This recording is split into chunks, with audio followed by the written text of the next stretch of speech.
Dito ka sa inyo sa years ko.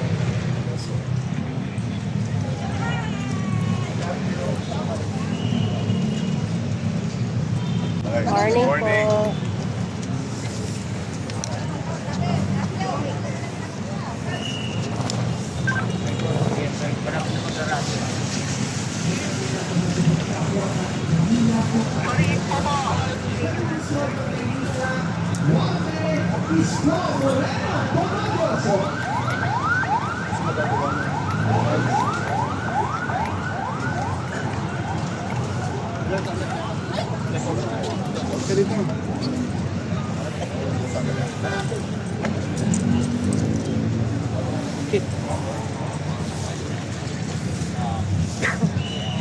Sama kayo po position. Sama sila po position. Saan ba dapat sila nakaposisyon yung mission? Pwede ba sila lumapit doon? Wala ka sila pwede. At hindi po ay kasama rin po natin ang ating pong ikalawang punong lungsod. Palakpakan din po natin Vice Mayor Chief Atienza. Muli, isang magandang umaga po sa City Disaster Risk Reduction and Management Office. Gayun din po, maraming salamat din po sa lahat ng ating search and rescue teams, sa ating pong BFP, ang ating mga fire brigade. Gayun din po, maraming salamat po medical teams, sa ating po mga PNP and security teams, and of course, maraming salamat din po sa lahat po ng mga offices sa loob po ng Intramuros. At upang simulan ang ating pong programa, inaaniyahan po natin ang bawat isa na magsitayo at sisimulan po natin sa pamamagitan ng ating pong panalangin na agad susundan ng pambansang awit ng Pilipinas, kasunod ang awit ng Maynila. Dinikit mo na ito yung taas. Patay mo. Sa akin. Yung baba?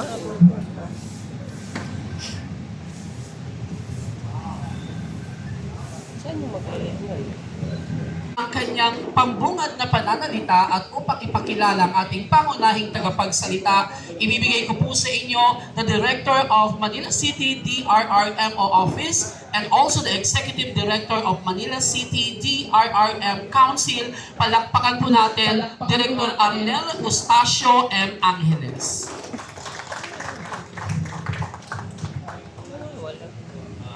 Isang mapagpalang umaga po sa ating lahat. At sa lahat po nandito ngayon. Tayo po ngayon ay nandito at nagtitipon-tipon upang ating ganapin at kauna-unahang Intramuros Wide Earthquake Grid. Ito po ay pet project ng ating po punong lungsod Isko Moreno Dumagoso. Kaya po wag na natin pahabain pa. At alam mo naman po, kilala ninyo na ang aking ipapakilala. Ang ama po ng lungsod ng Maynila, Mayor Francisco Isko Moreno Dumagoso. Thank you very much, Director Arnel Angeles ng MDRRMO at sa lahat ng MDRRMO family. Magandang umaga sa mga bisita natin, mga kawani ng pamahalaan sa national government. At ang partner natin ngayon ay ang Intramuros Administration sa loob ng Intramuros. Ito po ay isang kasanayan na patuloy na magaganap on a random day, random time upang maihanda ang mamamayan, pamahalang lokal at national government kung saan sa mga pagtugon sa mga sinasabi ng ating mga scientifico yung posibilidad na magkaroon ng the big one. We've been preparing this type of huge drill. Halos ano po ito, kaya sa isang bayan, parang city-wide drill ito. We've been planning this for the past 2 months. Hindi po siya ganun kadaling i-implement because we are preparing tens of thousands of people in a huge, large geography. And hopefully, today, we can learn from this exercise. And hopefully, everyone will be safe. Walang ma-aberya o disgrasyang mangyari. But pinagpapauna ko na ang pagpapasalamat sa ating Director Armel Angeles. At 10 ng kanyang mga kasamahan sa MDRRMO office.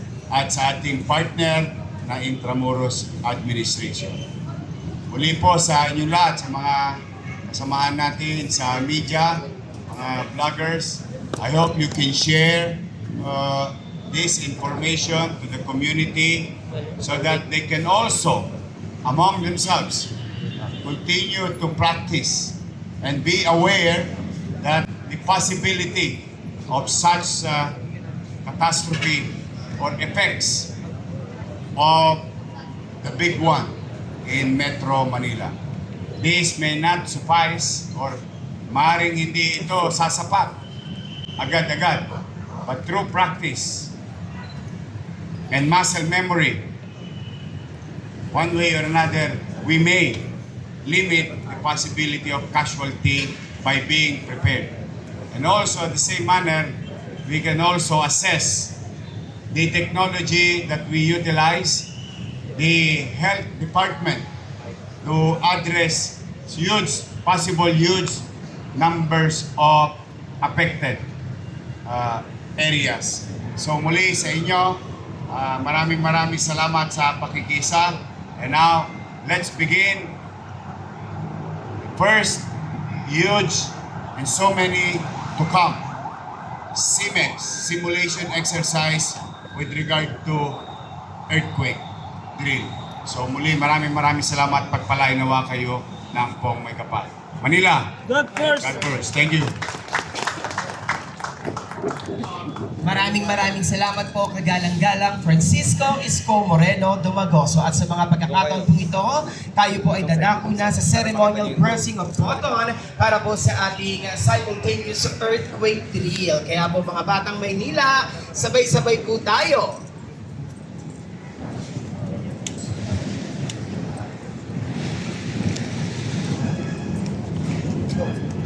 In 5, 4, 3, 2, 1!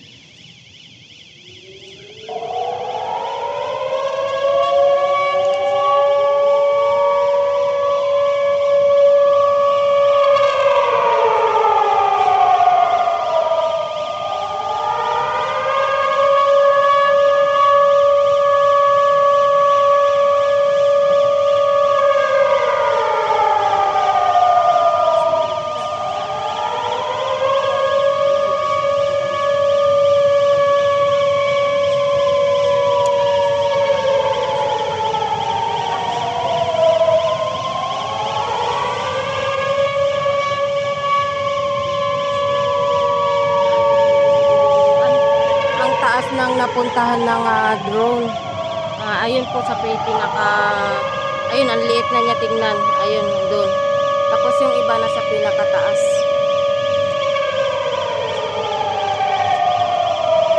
Kaya palang umikot sa palibot ng City Hall.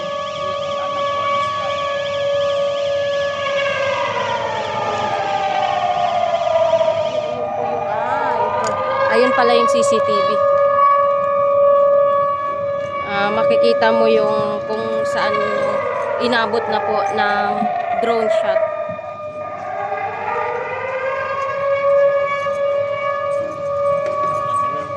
Tayo rin po ay minagaganap na simulation of fire, simulation of collapse structure, and explanation of victims at medical response and fire first aid. Hindi naman po dito, lalong-lalo na po sa Intramuros area.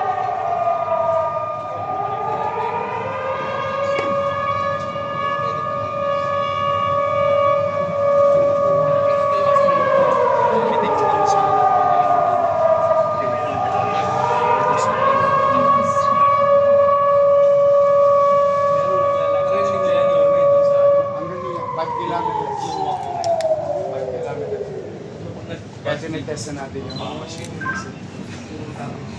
Kaya pala intro po sir. Oo. So yung siren niya, 5 kilometers. How far that's the intention. And later on, how can we now escalate? Because Ngayon na tayo yung mga talagang sinadya namin na palakihin yung, usually di ba, CMX, isang barangay lang. Pinalakihan namin para iba't ibang ahensya ng gobyerno, iba't ibang community, iba't ibang katayuan, life structure, kasi may life structure dyan. May old structure, may new structure. yung areas na pupuntahan na sir, identified na po. Identified na kasi meron na kami mga green zone na identified na doon na ang takbuhan. And in the future, doon din kami maglalagay ng teams. In fact, yung Intramuros Gold Course will be utilized for other major reason pa. Yan ang alam mo.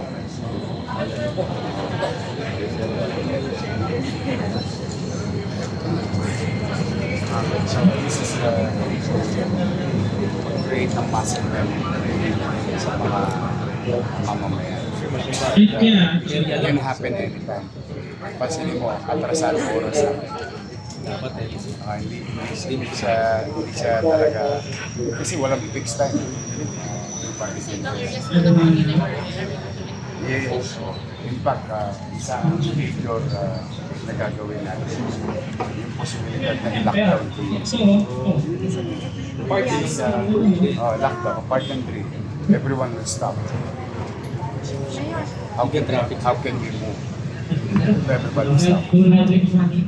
Kasi say, mabuhay entrance. O yung Espanya. Bumagsak. Walang makakapasok. So those are the type of learning curves. Walang mapasok. So kaya kailangan patayin mo yung city. Dead ko talaga na as if nothing is moving. Only the local government from within. Ano magiging reaction namin? Ano dapat namin? How about yung preparedness po ng mga barangay officials? Kasi iba po na po dito sa Solidum para nakikita sila to initiate. Alala mo yun? Opo. Ayun. This is part of it. This is the effects of that. Yan. ano sir, coordination po mga tayo? Ano doon na yung drone? Wala naman tapos yung Nasaan ba yung drone? Nasaan ba yung drone? Nasaan ba yung drone? Sir, guys. Hello sir. Yes sir. Bago natin will reach as far as Quezon City. So, in a real-time scenario,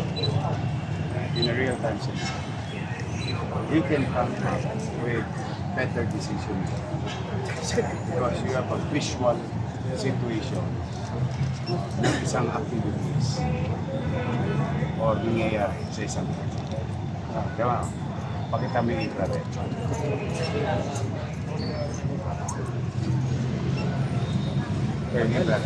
Yung thermal, ito yun.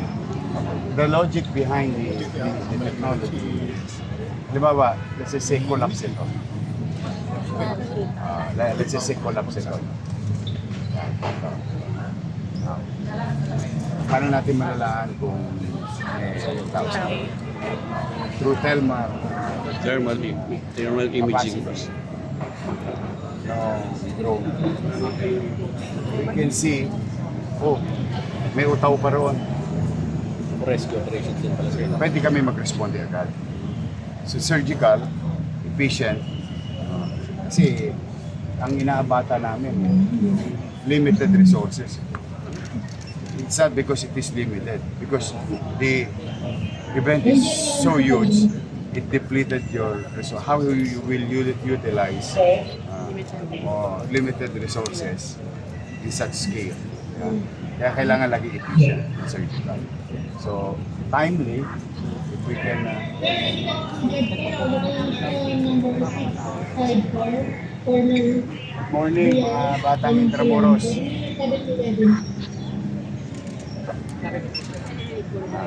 Naririnig nila. Yun maalala mo na sa araw tayo. So kahit kaway-kaway nga kayo sa hangin. Si Yorme to.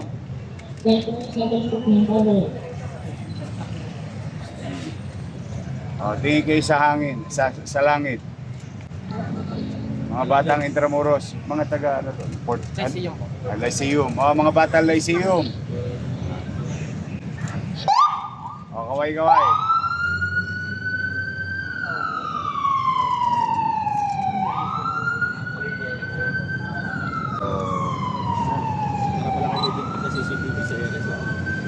So, even to the point that we can direct, order, guide an individual through via air or communicating with them using them.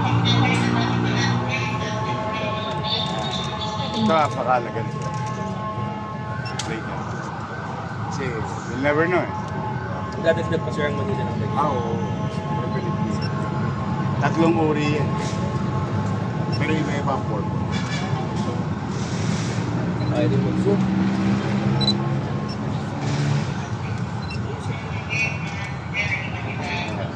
Naka 88.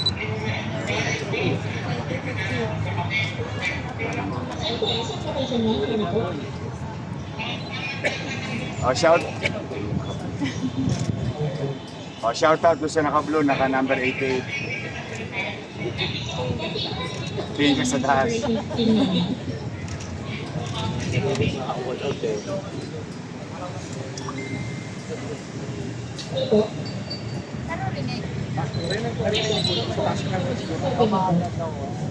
ano?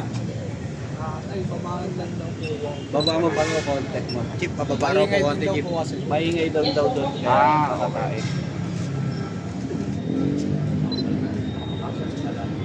Ilang feet ka ba? 16,500 po. Mataas masyado. Ibaba. Yan ang kailangan yung practicein. Kailangan practice na. Navigation. Sige. Okay. Thank you sa inyo. Please help us be aware of something that season is now coming up. May mga challenges po ba tayo? Ay, wala pa naman. Mamaya pa. Malalaman natin mamaya. Whether communication, reaction, participation, resources, tapos yung crowd, lumabas, bibilang mo na. Kasi iba yung, dito sa building, 50 kami. Dito sa, pero nung makita mo, 200 pala sila. You'll never know. That's why you have to conduct exercise. Sir, sabi nyo kayo na muscle memory, so ibig sabihin walang end yung drill na to hanggang ma-practice natin talaga. Of course, that's what you call, that's why we call it preparedness. Para malimitahan mo yung casualty. Because there will be casualty. I think scientists already stated the possibility of that. Especially Manila is a very old city. City all alone. Although hindi yan tinatumpan ng gera. Puro kinanyon yan nung araw. But still, streets will catch up. Kaso lang sir, mensahe sa ating mga Manileños, especially sa Intramuros White muna. Maraming salamat sa kanila sa partisipasyon nila. At pasensya na rin, naabala kayo. But do our best with the MDRRMO team and other agencies of government to really conduct this kind of exercise for our own good. Daig ng maagap ang masipag. Kaya maghahanda tayo. Gagamit tayo ng resources ng pamahalaan para sa kasanayan. At maging bahagi ito ng kaisipan natin na yung posibilidad na mangyari ito maaaring Lunes, maaaring Martes, Merkules, Biyernes, Sabado, Linggo, maaaring umaga, tanghali, hapon, gabi o madaling araw. Maaaring nasa gitna ka ng kalsada o opisina o bahay. Kaya kailangan lagi at the back of our mind lagi nilang aapatan. So, ano pa kayo. Saka pasensya na sa mga nagambala ng Serena. Kasi talagang 5 kilometer radius yung Serena. Medyo maingay lang. At hopefully, maging successful itong araw. Thank you. Thank you. Salamat po. Okay. Ayan, meron na pala tayo nung sirena na tinatawag nila sa ibang bansa. Malakas din pala kung narinig niyo yung tunog nun. Yun po yung drone na pinalipad nila sa pinakamataas. Dinig na dinig.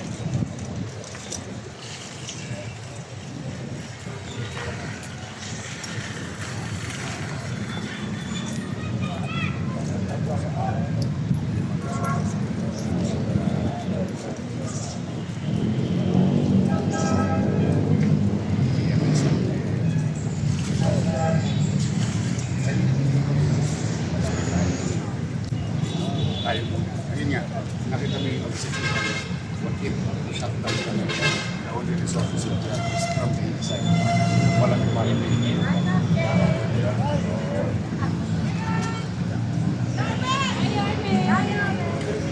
Good morning. Ayan, back to work na po ang ating Tayo lang.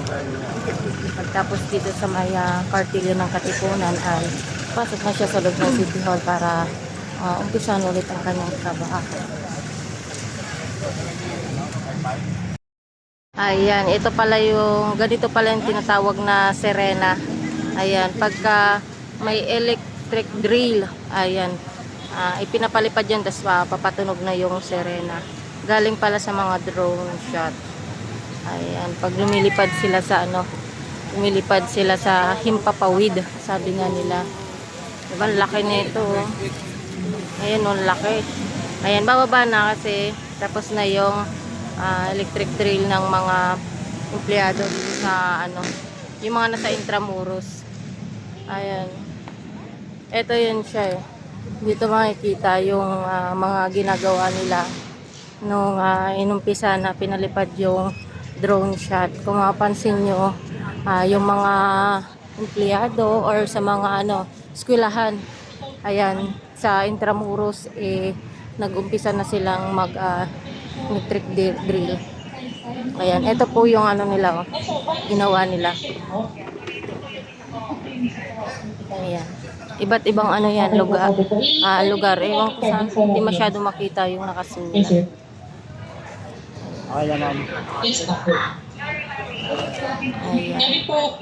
Ayan lamang po at maraming salamat sa panonood at sa tumapos ng ating video. Ayan, thank you po. Abangan nyo ulit ang panibagong upload natin. Ayan, sa mga hindi pa po nakaka-subscribe sa ating channel, subscribe na po kayo para malaman nyo ang mga bagong update sa Maynila. Ayan, thank you po at mas lalo na po sa ating Yorme. And bye-bye po!